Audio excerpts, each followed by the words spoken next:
The Galactic Council station hung in space like a gleaming jewel. Its golden spires reached out in all directions, catching light from the nearby star. Inside, representatives from 12 different alien species gathered in the great chamber. The air buzzed with multiple languages, clicking sounds and chirps as diplomats discussed trade routes and border disputes. Vexcloth, the Kilthari ambassador, adjusted his crystal headpiece with 3 of his 4 arms.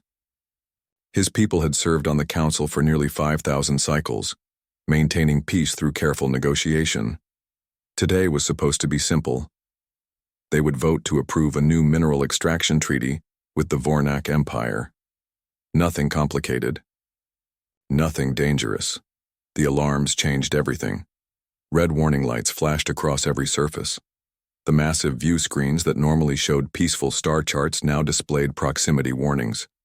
Something had just dropped out of faster-than-light travel. 3 ships. No transponder codes. No diplomatic signals. No surrender requests. Alert status read. The station's computer announced in its calm voice. 3 unknown vessels entering. The controlled zone. Distance, 3,000 kilometers and closing. Chaos erupted in the chamber. The floating Zethran envoy immediately called for evacuation protocols. The insectoid Thrak representative clicked its mandibles frantically, demanding security action, but Vexcloth simply stared at the screens. His breath caught in his 4 lungs as he saw the ships. They were wrong. All wrong. These weren't the sleek, perfectly designed vessels of civilized space travel. These ships looked like they had been built in a war, tested in a war, and survived a war. Massive chunks of armor plating had been torn away, revealing the bare bones underneath. Scorch marks covered every surface. One ship had an entire section that looked like it had melted and cooled again. Another had what appeared to be a lance of solid metal piercing clean through its lower deck. But they still flew. They still moved, with purpose, and as the sensors locked onto them, the readouts showed their weapon systems were active. "What species are they?" someone asked. "Scanning now," replied the station's defense coordinator, a tall blue being named Krell. "This can't be right. The ships, they don't match any known design. But the life signs, they read as carbon-based. Bipedal. Similar to the Kilthari but smaller. Denser bone structure. And their heart rates, they're all elevated. They're ready for combat." "Hail them," ordered Council Speaker Rathkun, a massive turtle-like creature who had led the council for 200 cycles. "This is a peaceful station. They have no right to approach armed." Static crackled through the speakers. Then, clear as crystal, a voice responded in perfect galactic standard. "This is Captain Alex Bennett of the Terran ship UES Defiance. We are accompanied by the Retribution and the Sovereign. We demand immediate appearance before the Galactic Council. We will not ask twice." The chamber fell silent. Terran? No one recognized the name. The database searches came back empty. Unknown vessel Defiance. Rathkun's voice trembled slightly. "You are entering restricted space without permission. State your intentions or face defensive action." The response was immediate. "Our intentions? Our intentions are to join the council you've kept us from for centuries. Our intentions are to demand justice for the wars you started. Our intentions are to end your games of control. Now stand down your weapons and let us dock, or learn how humans finish a fight." Through the view screens, they could see figures moving rapidly inside the ship. The lead vessel, the Defiance, turned slightly. Its damaged hull came fully into view. Painted across the side in crude red letters that dripped down the metal were words none had expected. "Humanity survived." "They're primitive," whispered the Scar Defense commander, his scales rippling with confidence. "Their ships are damaged, they're exhausted, we have nothing to fear." But Vexcloth noticed something else. The battle damage wasn't random. The ships were scarred by weapons that should have obliterated them.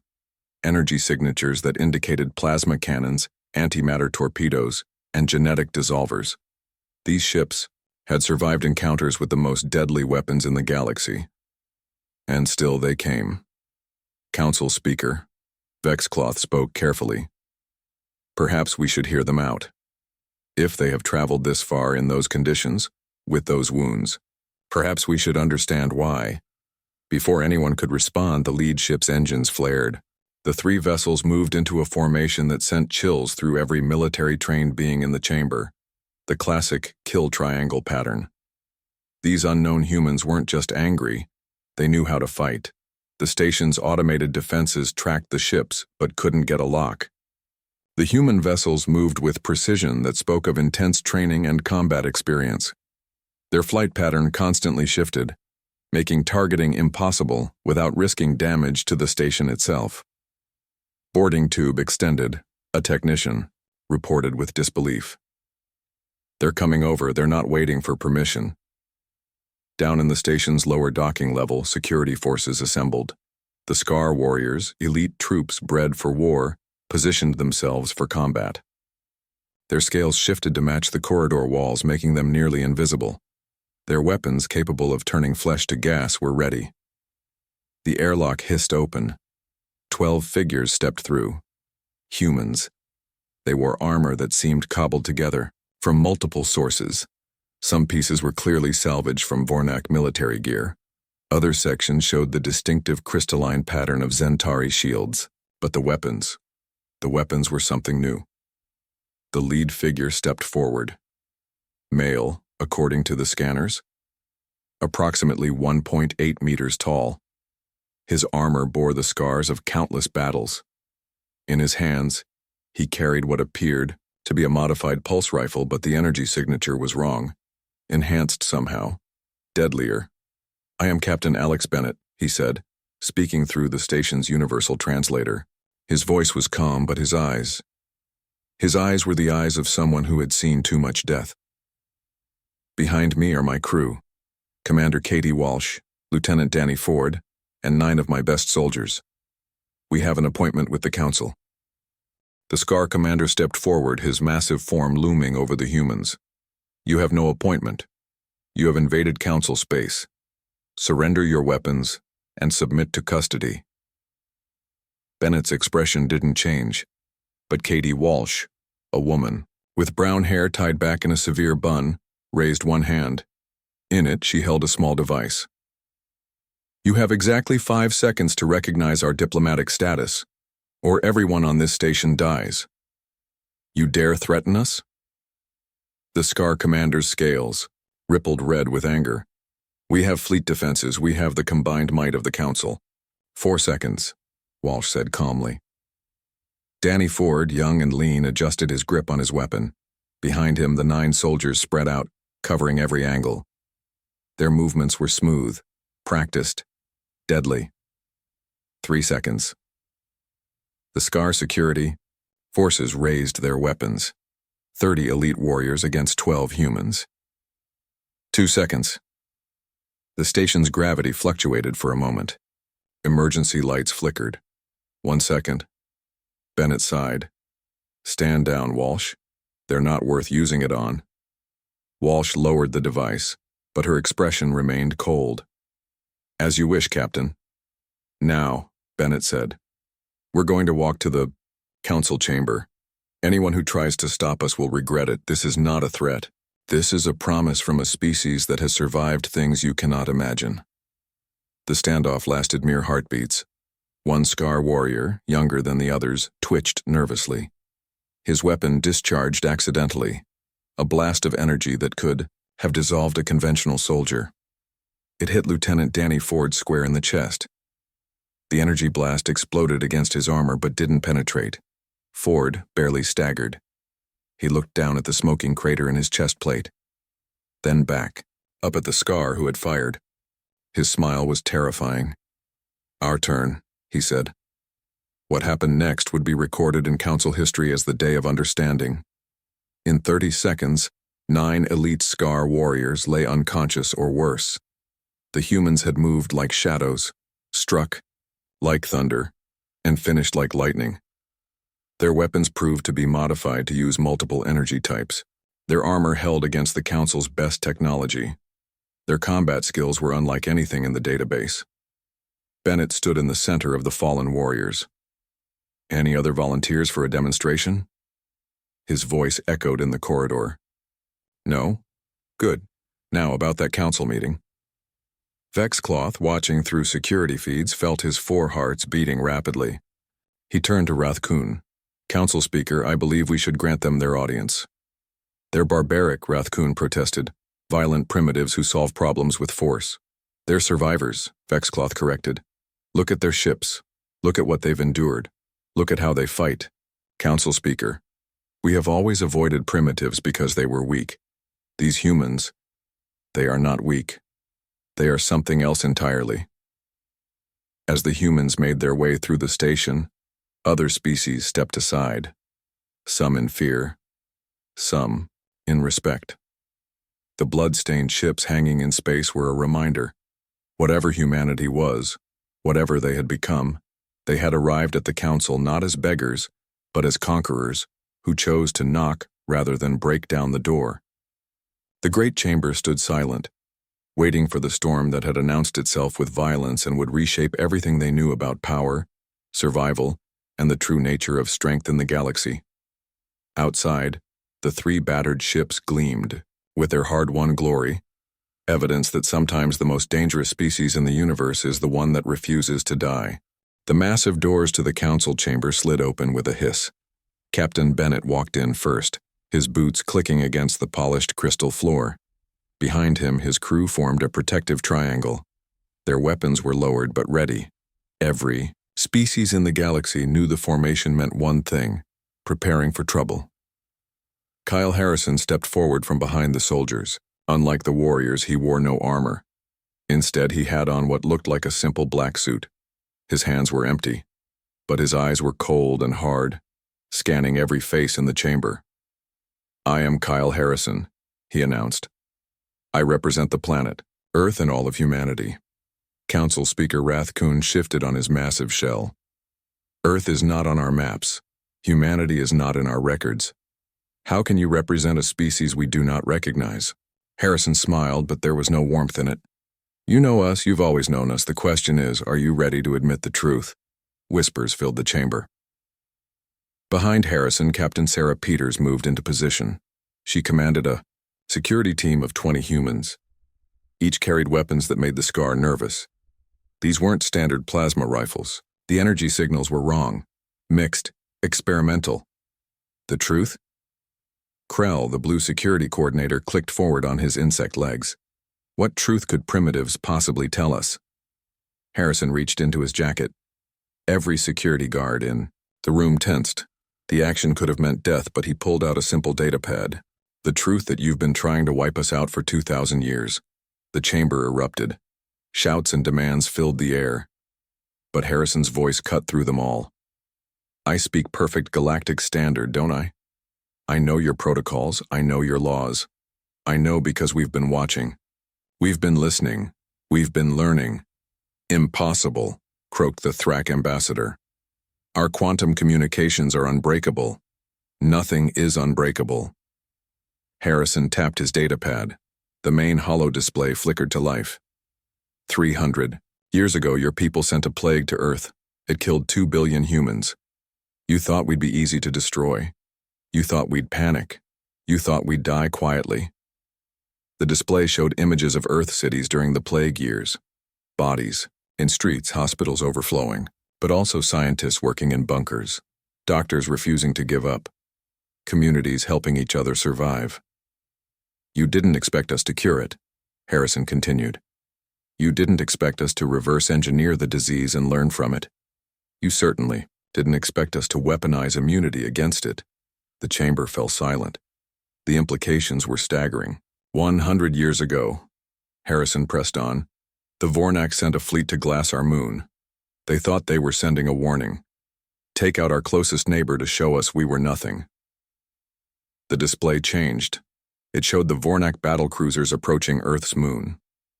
Then primitive human ships, barely more than shuttlecraft with weapons, swarming the invaders.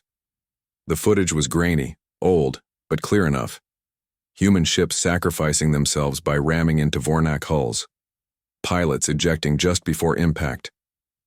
The largest human ship, damaged and venting atmosphere. firing its main gun at point-blank range into a Vornak dreadnought. "We lost 70% of our space capability that day," Harrison said quietly. "But the Vornak lost their entire fleet." One escaped ship transmitted the message, "They're insane. They fight like they welcome death." The Vornak ambassador, Lord Zargath, shifted uncomfortably. His blue skin darkened to purple, a sign of distress.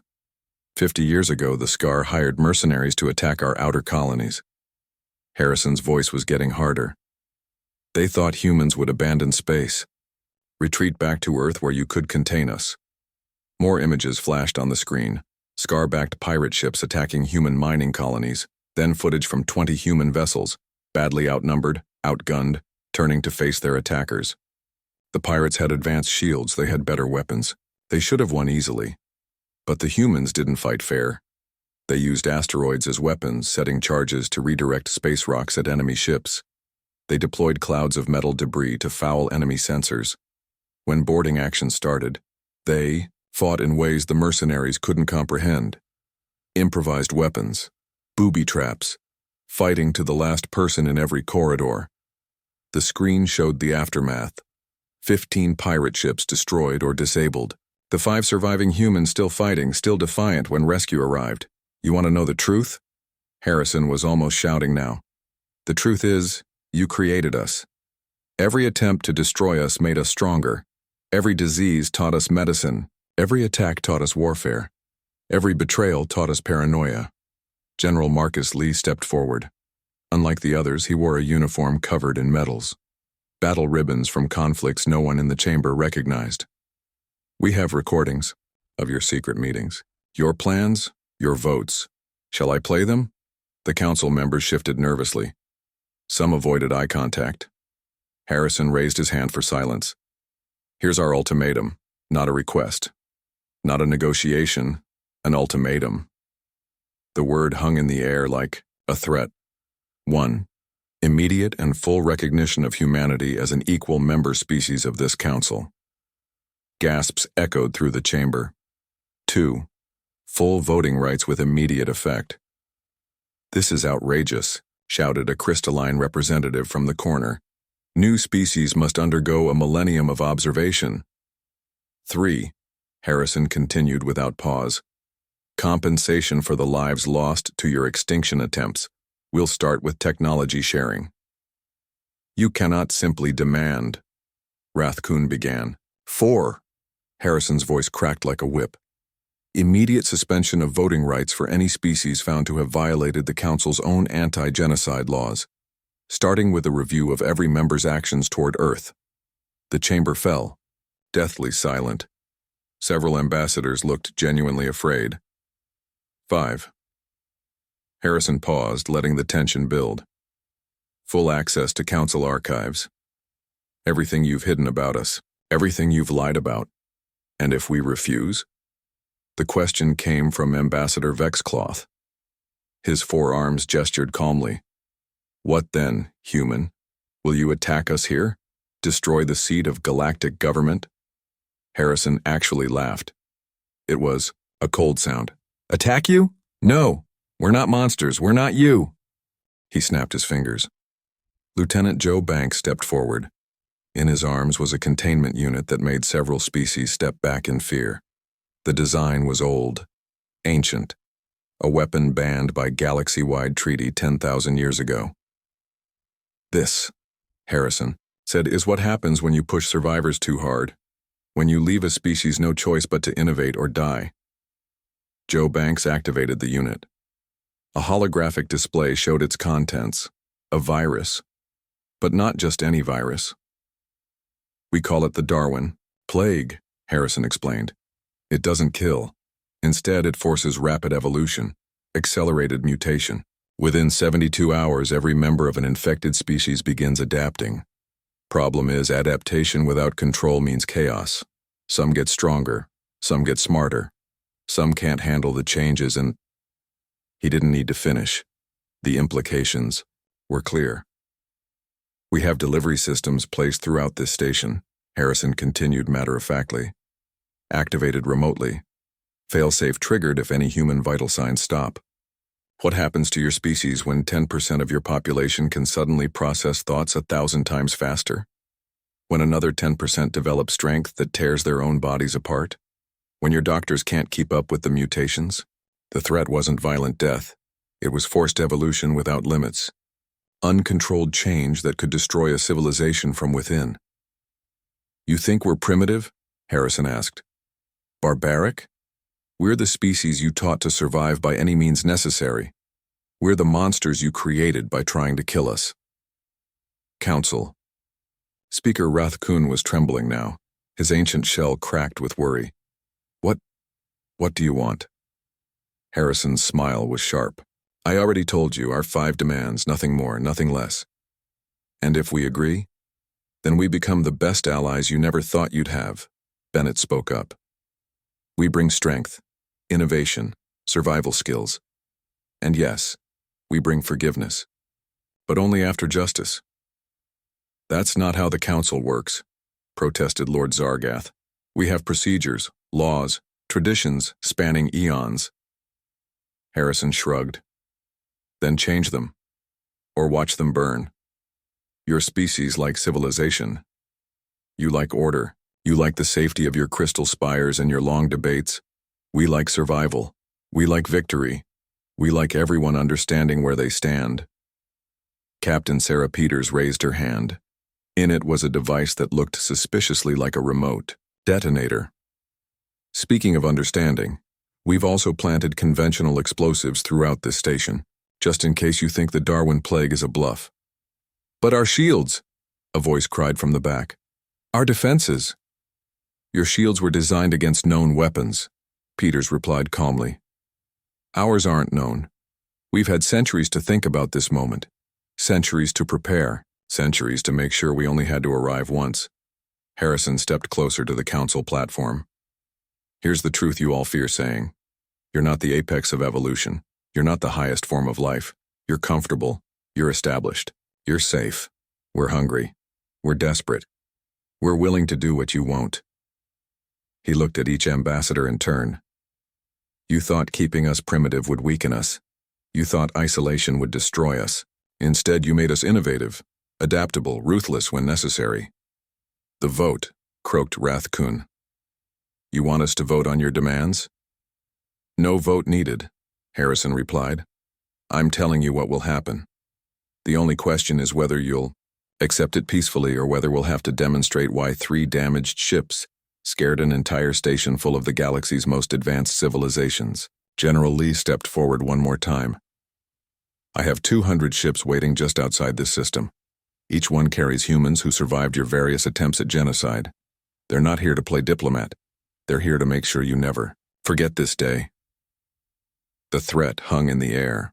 Outside, through the view screens, the 3 battered ships still gleamed with evidence of humanity's determination. We don't want war, Harrison said finally. We want recognition. We don't want destruction. We want justice. We don't want domination. We want equality. He spread his hands. Choose wisely, Council. This is the first and last time humanity will ask for a seat at your table. Next time, we'll build our own table, and you'll be begging for seats. The chamber remained silent as the weight of humanity's ultimatum settled over the assembled species like a suffocating blanket of truth and terror. The silence in the council chamber shattered like glass. A hidden compartment in the floor opened. 20 Scar security forces emerged, weapons ready. Their scales had changed to combat red. Their leader, Commander Thakris, stepped forward, with confident movement. Enough games, he hissed. You dare threaten the Council in its own home? We are the peacekeeping force of this galaxy. Surrender now or die. Harrison sighed. You just don't learn, do you? Captain Bennett moved faster than anyone thought possible. His modified rifle sang once. A warning shot hit the floor between the Scar commander's feet. The crystal tiles melted into a smoking crater 3 meters wide. Last warning, Bennett said. Stand down or find out how well your scales work against human weapons. The Scar forces hesitated. They had seen what happened to their comrades in the corridor, but they were elite. They were proud. They were fools. Open fire, Thakris roared. What happened next would be taught in military academies for generations. The Scar fired first, 30 beams of concentrated energy that could have destroyed a building. But humans had learned from their mistakes and the mistakes of their enemies. Danny Ford disappeared in a blur of motion. One moment he stood with his team. The next he was behind a pillar throwing objects the council didn't recognize. Small spheres that released thick smoke and electromagnetic interference. But this wasn't just smoke. It was a cloud of metallic particles that bent light and disrupted targeting systems. The human security team moved like shadows through the artificial fog. Their armor shifted colors to match their surroundings. Their weapons fired short, controlled bursts. Each shot found its mark. The Scar, with all their technology and training, struggled to hit targets they could barely see. Lieutenant Joe Banks led 5 soldiers in a flanking maneuver. They didn't charge head-on like expected. Instead, they used the panicked crowd of diplomats as mobile cover. When Scar tried to shoot, they risked hitting council members.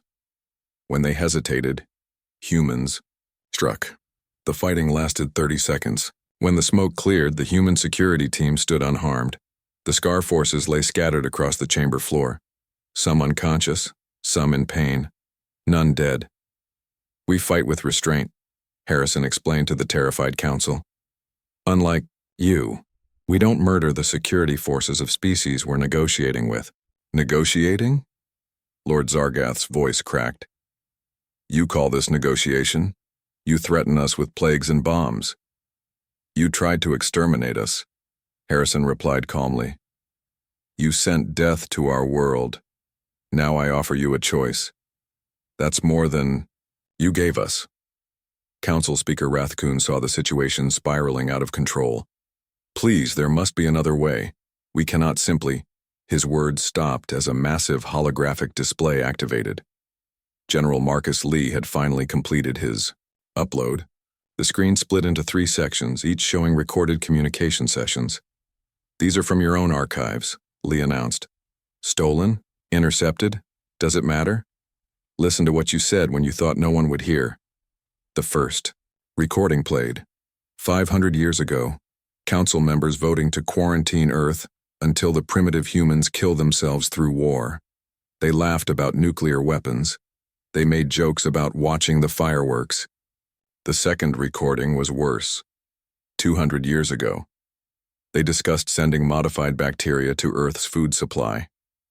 The slower the death, the less likely they'll advance spaceflight in response, someone suggested. They agreed it was clever. The third recording froze everyone. Just 1 year ago. "Check on the humans," a counselor asked. "Make sure they haven't survived too well. If they're still there, maybe it's time for the Vornak option." The Vornak option meant orbital bombardment, complete destruction. "You monitored us," Joe Banks spoke up. "For 2,000 years you watched us suffer. You sent plagues. You hired pirates. You funded our wars. You did everything to kill us slowly." Ambassador Vexcloth raised 3 of his 4 arms. "Not all of us. My people. We were not told about these actions. We thought Earth was simply restricted space. A primitive developing world." "Then you're a fool," Bennett replied harshly. "Or a coward. There's no neutral ground in genocide." The chamber filled with arguments. Species blamed other species. Old alliances cracked under pressure.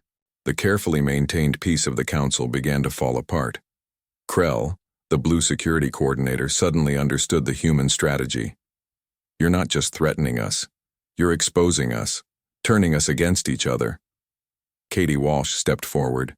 She had been quiet until now, but her presence commanded attention. "You built your council on lies, secret wars, hidden crimes. We're not destroying it. We're revealing it. The infection was always here. We're just making it visible." Harrison nodded. "We studied your system for centuries. We know how it works. The Kilthari believe in justice. The Zentari worship truth. The Vexta value protection of life. When they learn what their allies have done—" "Stop this madness!" A new voice cut through the chaos. The Zentari representative rose. Elder Thexanari was known as the conscience of the council. What the humans say, they must be allowed to prove it. We cannot maintain order through lies. The crystalline beings who valued truth started glowing brighter. Their light indicated agreement. The records must be examined. Thexanari continued. Every species must know what was done in our name, what was hidden from us. You can't be serious. The Scar Chancellor was desperate now. They're manipulating you, turning you against your allies. Are they? Bexcloth's crystal headpiece shimmered. They have evidence. They have survived attacks we denied ever happened. What else have you hidden from us? The chamber divided. Species that had been friends for millennia now eyed each other with suspicion. The humans had done more than threaten. They had introduced doubt into a system built on trust. Harrison seized the moment. Your choice is simple now. Here are your two paths. The holographic display changed again. Path 1. Accept our demands. Grant humanity full membership. Open all archives. Face the consequences of your hidden actions together. Perhaps find a way to rebuild trust. The second path appeared. Path 2. Deny everything. Continue the lies. Try to destroy us again. Watch your council tear itself apart from within, because now everyone knows there are secrets. Everyone wonders who else has hidden crimes. Sarah Peters moved to stand beside Harrison. We've uploaded everything to our ships. If you kill us here, our fleet receives it all. They'll broadcast to every corner of the galaxy. Your lies become public. Your victims learn who really hurt them. The weight of the choice pressed down on the chamber. Some species looked relieved. Others looked terrified, a few looked angry. But all looked at the humans differently now. Not as primitives or threats, as survivors who understood power in all its forms. The Zentari support investigation, Thexanari declared. If crimes were committed, they must be answered for. If truth was hidden, it must be revealed. The Vexta vote for knowledge, croaked their representative. Their species had always valued understanding above conflict. The Kilthari ambassador slowly lowered himself to sitting position. My people value justice, but this is more than politics. This is the foundation of our society. That's the point, Bennett said quietly. Your foundation was cracked. You built a house on murder and lies. We're not destroying your society. We're giving you a chance to fix it before it collapses on its own. Harrison raised his voice for the final push. Every species that votes for investigation, for truth, for justice, we will share our survival technologies with them. Our medical advances, our defense innovations, the ones that let us survive your attacks. He paused. Every species that votes against humanity, that chooses to hide the truth, you stand alone against your victims.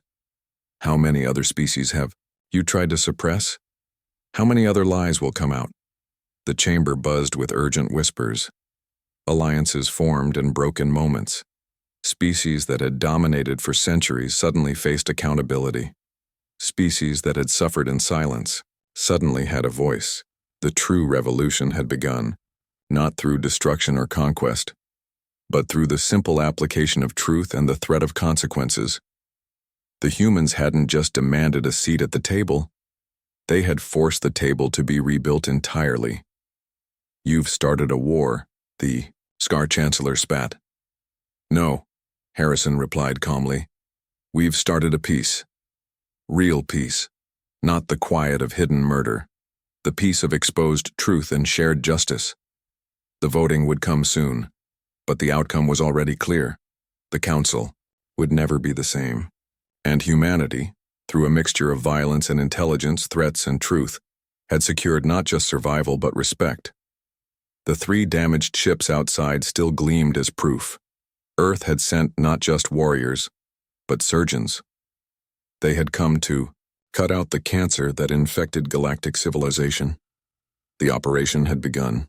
The emergency blast doors sealed the council chamber. The station's automated security protocols activated, turning the room into a fortress. Outside, another human fleet had arrived. More ships bearing the scars of survival. The numbers suddenly didn't look good for anyone willing to fight. Admiral Nathan Cooper's voice boomed through the station's communication system. This is Admiral Cooper of the Terran Defense Fleet. 28 ships now surround this station. Stand down your defenses or we will demonstrate why we don't need to negotiate. Through the view screens, council members watched in horror. The new human ships were in even worse condition than the first three. One had an entire deck missing. Another showed signs of meteor impacts that should have destroyed it completely. But they all moved with military precision, taking up positions that surrounded the station. You led us into a trap, Lord Zargath hissed at the other council members.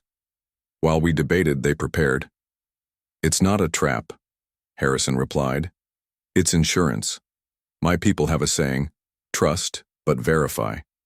We trust you'll make the right choice, but we verify our survival first. The council chamber had split into clear factions.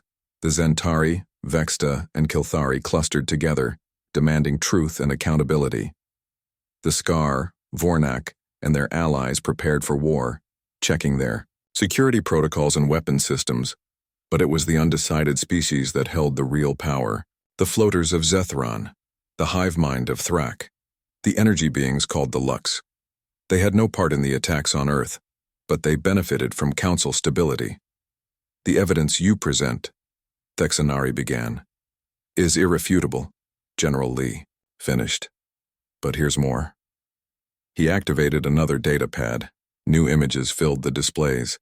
They saw Scar mercenaries attacking primitive colony ships, Vornak vessels using banned weapons against helpless targets, council meetings where members laughed about the human problem. The weight of evidence was overwhelming.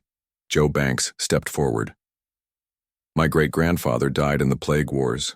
My grandmother lost her family to the moon assault. My father fought Scar mercenaries. 3 generations of my family suffered because you decided we didn't deserve to exist. He held up a small device. This is a personal shield generator. We invented it after studying your weapons.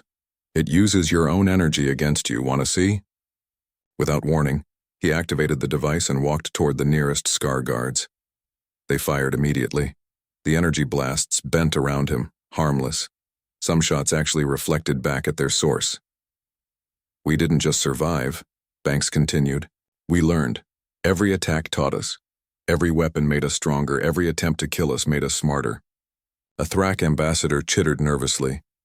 You are saying you want revenge? No, Harrison answered firmly. We want recognition. We want justice. We want prevention. You fear our technology now, but imagine what we could create together. Defensive, shields that protect all species, medical advances that cure any plague, space drives that go farther than anything imagined. Katie Walsh played another recording. This time, it was human scientists, working in bunkers, underground labs, cave systems. While you tried to kill us, we worked. While you attacked, we built. While you laughed at our suffering, we solved problems that baffled your greatest minds. The split in the council deepened. The ethical species saw the truth clearly now. The guilty species scrambled for justification, but the undecided started leaning toward the humans. You offer technology sharing? The Lux representative, a being of pure energy, asked. What do primitive humans have that advanced civilizations need? Bennett smiled. Watch. He pulled out his modified rifle.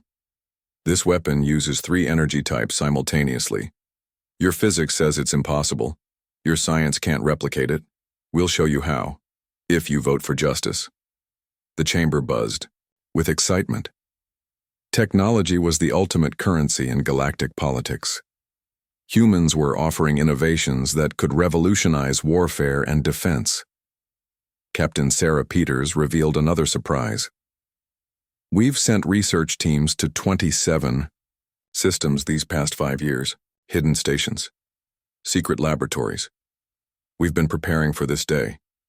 We have solutions to problems you don't even know you have yet. The undecided species shifted visibly. Fear alone might not convince them, but the promise of advancement, of shared knowledge, of protection from the technologies that kept them safe from human revenge, that was tempting. The vote, Council Speaker Rathcoon's voice shook with age and stress. We must call for the vote. No. Harrison's voice cut through the discussion. First, there's something else you need to see. The holograms changed again, this time showing Earth itself. Not the primitive world the Council remembered. A blue planet with shining cities, orbital stations, and a fleet that dwarfed what surrounded the station. This isn't our entire fleet, Admiral Cooper announced. This is our diplomatic escort. Earth has 500 battle-tested warships, 200 exploration vessels, 300 science ships, a population of 12 billion survivors who all know they exist because their ancestors refused to die. The numbers were staggering. The Council had assumed humanity remained trapped on Earth, struggling to rebuild after each attack. Instead, they had expanded in secret, building infrastructure across hidden systems, creating a civilization powered by the need to survive. We could have attacked years ago, Harrison admitted. We had the strength, we had the motivation, we had the targets. Then why didn't you? Bexcloth asked genuinely. Because revenge would make us like you, Katie Walsh answered.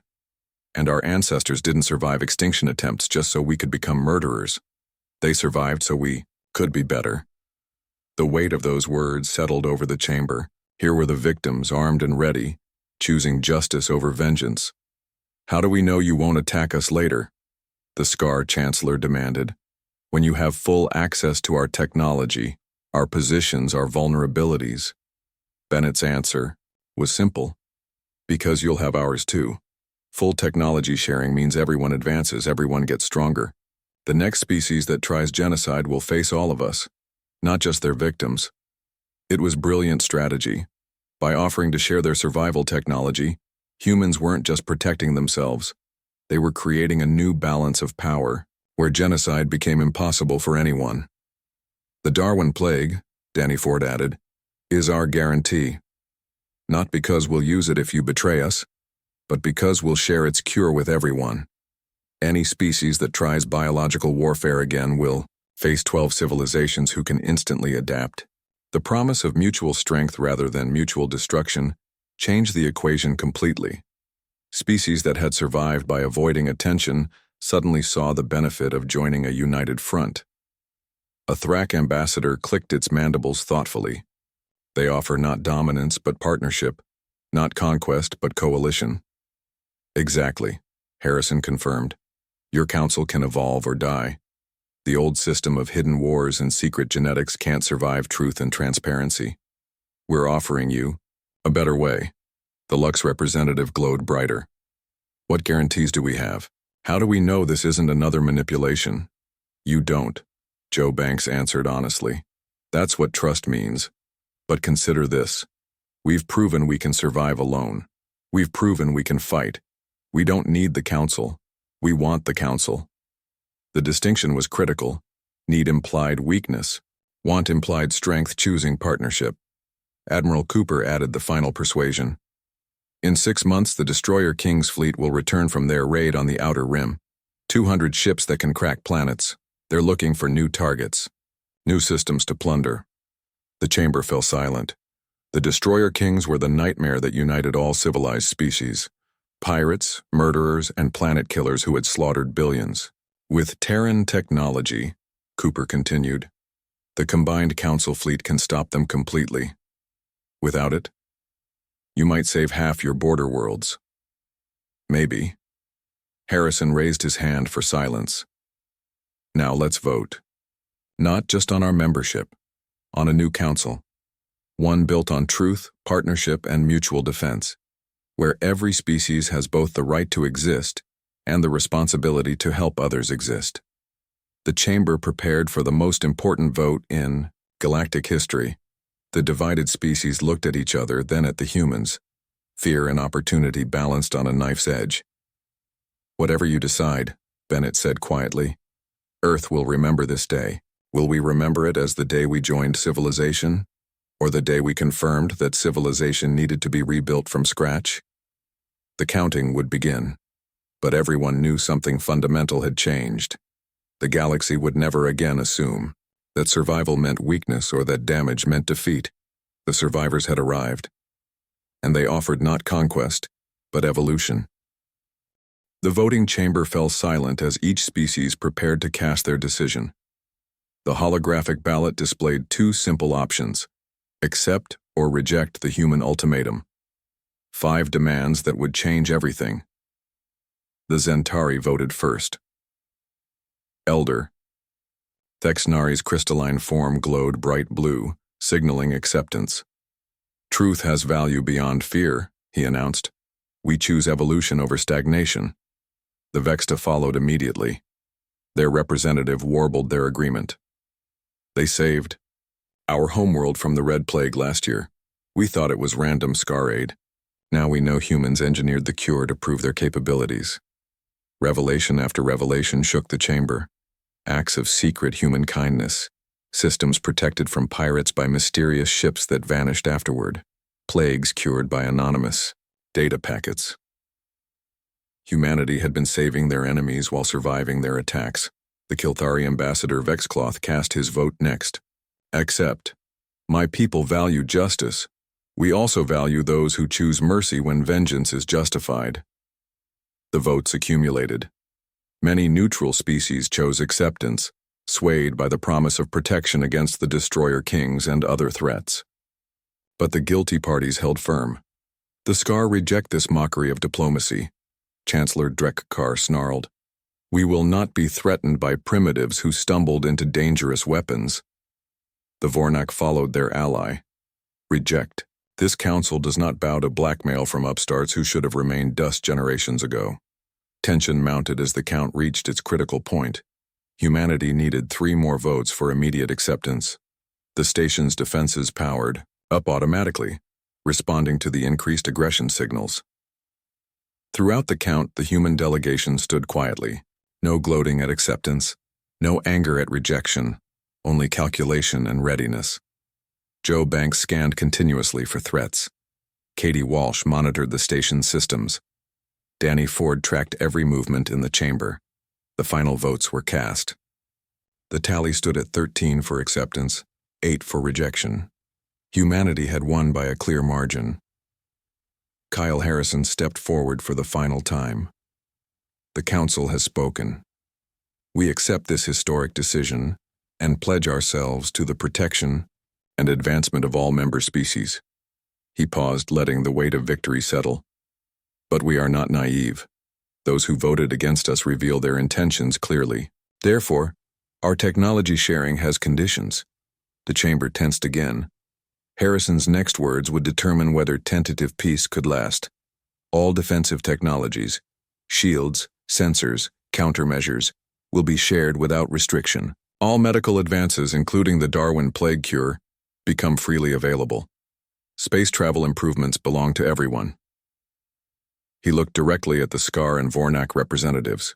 However, offensive technologies require something in return: public apology, acknowledgement of crimes, and most importantly, reparations to Earth and its colonies. Drekkar's scales shifted to combat position. You demand reparations from superior species. This is reasonable, Admiral Cooper interrupted. Considering the alternative is facing Earth's fleet alone while everyone else has superior defensive technology. The strategic brilliance was clear. Humanity would strengthen everyone's defense, but only allied offensive capabilities. Species that refused accountability would be left behind in military development, vulnerable to both humans and their newly strengthened neighbors. This vote changes nothing fundamental, Lord Zargath tried to argue. You remain the same dangerous primitives merely with council seats. Bennett smiled coldly. No, we are dangerous but no longer primitive, and definitely no longer helpless. The massive holographic display shifted one final time. General Marcus Lee had saved the most important, recording for last. 3 months ago, we intercepted Scar military plans. Shall we share them with the Council? The recording played. Scar military leaders discussing Operation Final Silence, a plan to deploy fusion bombs in Earth's atmosphere during their moment, a victory celebration over joining the Council. They had intended to attack even if humanity was accepted. They planned to kill us after the vote, Danny Ford explained to the silent chamber. They predicted we would negotiate. They prepared for treachery during celebration. The revelation split the anti-human coalition. Even the Vornak ambassador moved away from his Scar ally. To attack an enemy was one thing. To attack after diplomatic resolution violated even the loosest interpretations of council law. You see, Harrison addressed the chamber. We didn't arrive with trust. We arrived with evidence. We offered peace but prepared for war. We spoke of evolution while planning for treachery. Katie Walsh activated a final holographic display. Earth's quantum entanglement network is now connected to Council central databases. Through the Kilthari embassy, by agreement with Ambassador Vexcloth, all votes, all plans, all secret meetings are now monitored in real time. The implications stunned everyone. Humans had built safeguards within safeguards. They had already infiltrated Council systems through voluntary ally cooperation. The age of secret wars ends today, Bennett declared. Not because we forbid them, but because they are now impossible to hide. Captain Sarah Peters moved to the Council platform. I claim humanity's rightful voting position on behalf of Earth, its colonies, and all free humans throughout the galaxy. The ancient voting chair materialized, adjusting to accommodate human physiology. Peters sat carefully, the first human to ever occupy a council seat. Our first official vote, she announced, is to request immediate investigation of Scar military leadership for violations of anti-genocide protocols. The vote was called immediately. With humanity now holding a seat and with the evidence presented, the outcome was certain. The Scar military command would face council justice. Drek Karr's scales rippled with rage. You orchestrate our downfall.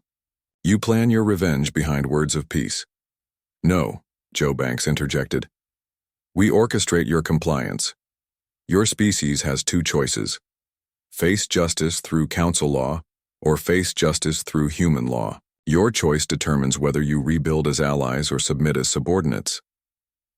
The true power shift completed itself.